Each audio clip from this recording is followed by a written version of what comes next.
ख्रिस्तामधील प्रियांनो सलाम. विश्ववाणी परिवाराकडून आम्ही मार्गाकरिता प्रकाश कार्यक्रमात आपले सहर्ष स्वागत करीत आहोत.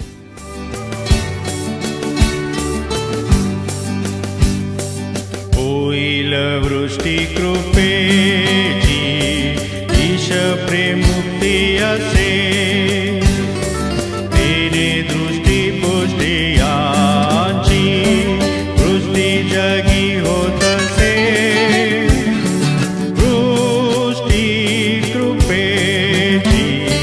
वृष्टी कृपेची हवी, बिंदू येतात दयेची, आम्हास वृष्टी हवी.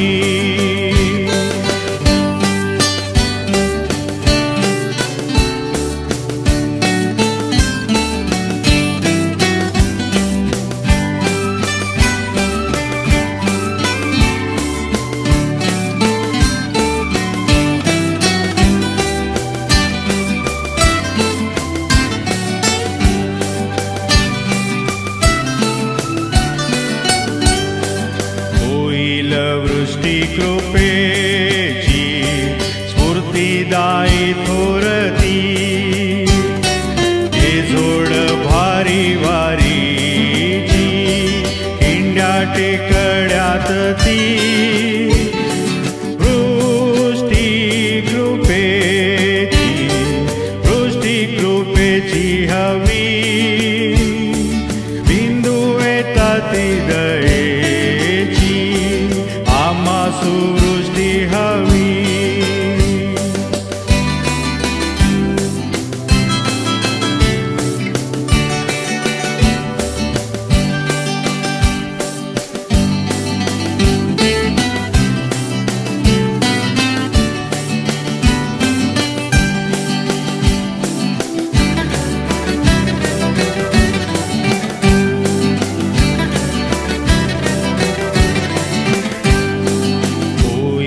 वृष्टी कृपेची देवा करावी आता, सोबती करा स्वामी साची, त्या हर्ष अपेक्षिता. वृष्टी कृपेची. आजच्या मन्नासाठी देवाचे वचन मत्तै ह्याचा 27वा अध्याय 20 ते 27 ही वचने. मत्तै अध्याय 27 20 ते 27 ही वचने. इकडे मुख्य याजक व वडील यांनी बरब्बाला मागून घ्यावे व येशूचा नाश करावा म्हणून लोक समुदायाचे मन वळविले. सुभेदाराने त्यास विचारले, तुम्हा करता ह्या दोघातून कोणाला सोडून द्यावे अशी तुमची इच्छा आहे? ते म्हणाले, बरब्बाला. पिलाताने त्यास म्हटले, तर ख्रिस्त म्हटलेल्या येशूचे मी काय करावे? सर्व म्हणाले, त्याला वधस्तंभावर खिळून टाका. तो म्हणाला, का बरे? त्याने काय वाईट केले आहे? तेव्हा ते फारच आरडाओरड करीत म्हणाले, त्याला वधस्तंभावर खिळून टाका. ह्यावरून आपले काहीच चालत नाही, उलट अधिकच गडबड होत आहे. असे पाहून पिलाताने पाणी घेऊन लोकसमुदायासमोर हात धुवून म्हटले, मी ह्या मनुष्याच्या रक्ताविषयी निर्दोष आहे, तुमचे तुम्हीच पहा. सर्व लोकांनी उत्तर दिले की त्याचे रक्त आम्हावर व आमच्या मुलाबाळांवर असो. तेव्हा त्याने त्याच्याकरिता बरब्बाला सोडले व येशूला फटके मारून वधस्तंभावर खिळण्याकरिता शिपायांच्या स्वाधीन केले. नंतर सुभेदाराच्या शिपायांनी येशूला वाड्यात नेले आणि सगळी तुकडी त्याच्या विरुद्ध जमविली. प्रभू परमेश्वर ह्या वाचलेल्या वचनाद्वारे आम्हाला आशीर्वाद देव. ख्रिस्तातील माझ्या प्रियांनो, प्रभू येशू ख्रिस्ताच्या अतिश्रेष्ठ नावात सलाम. आज आपण मत्तै 27 20 ते 27 या वचनांवर मनन करणार आहोत.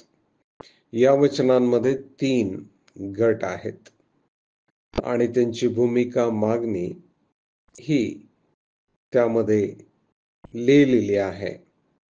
मुख्य याजक व वडील हे आम्हाला वचन 20, 22 आणि 23 मध्ये दिसतात आणि त्यांची मागणी काय आहे.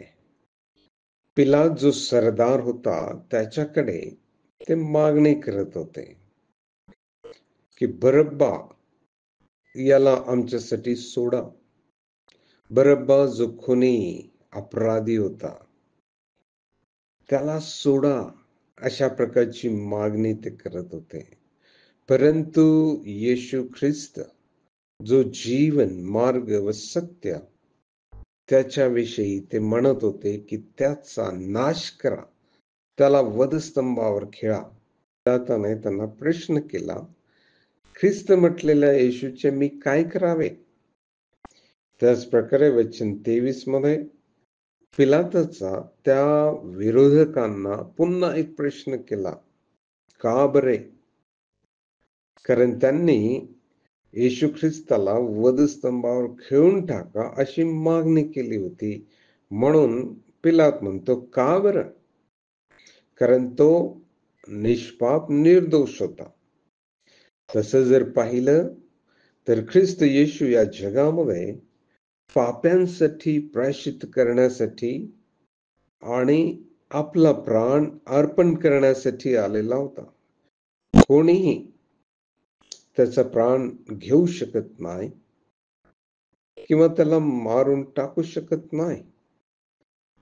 तर तो स्वतः योहान 10:18 मध्ये लिहितो आहे, सांगतो आहे की मला तो म्हणजे प्राण देण्याचा अधिकार आहे व तो परत घेण्याचा अधिकार आहे. आणि तो माझ्यापासून घेत नाही, तर मी होऊनच तो देतो. तेव्हा माझ्या प्रियांनो, यामध्ये एक प्रश्न आहे की जो मुख्य याजक व वडील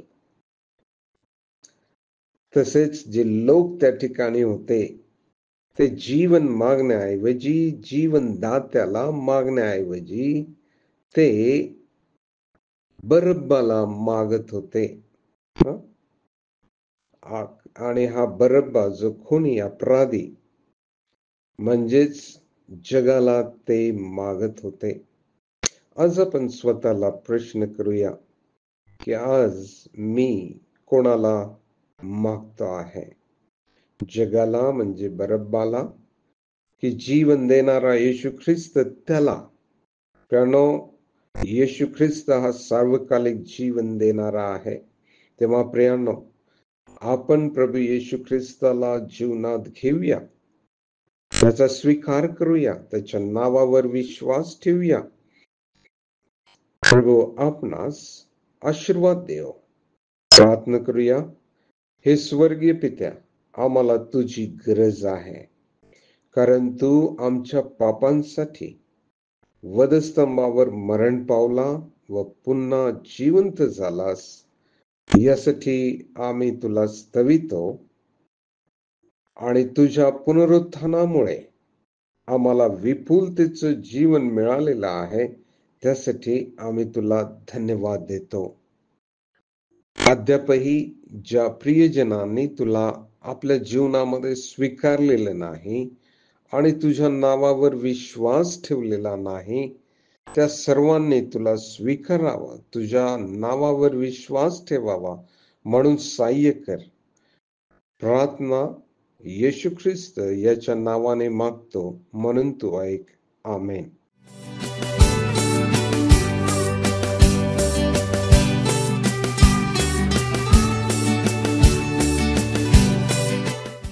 जे सौम्य ते धन्य, कारण ते पृथ्वीचे वतन भोगतील. विश्ववाणी प्रार्थना केंद्राला टोल फ्री नंबरद्वारे कळवू शकता. आमचा टोल फ्री नंबर 1-800-2700-333. पुन्हा ऐका, 1-800-2700-333. आम्ही आपणासाठी या नंबरवर प्रार्थना करण्यास उपलब्ध आहोत. धन्यवाद.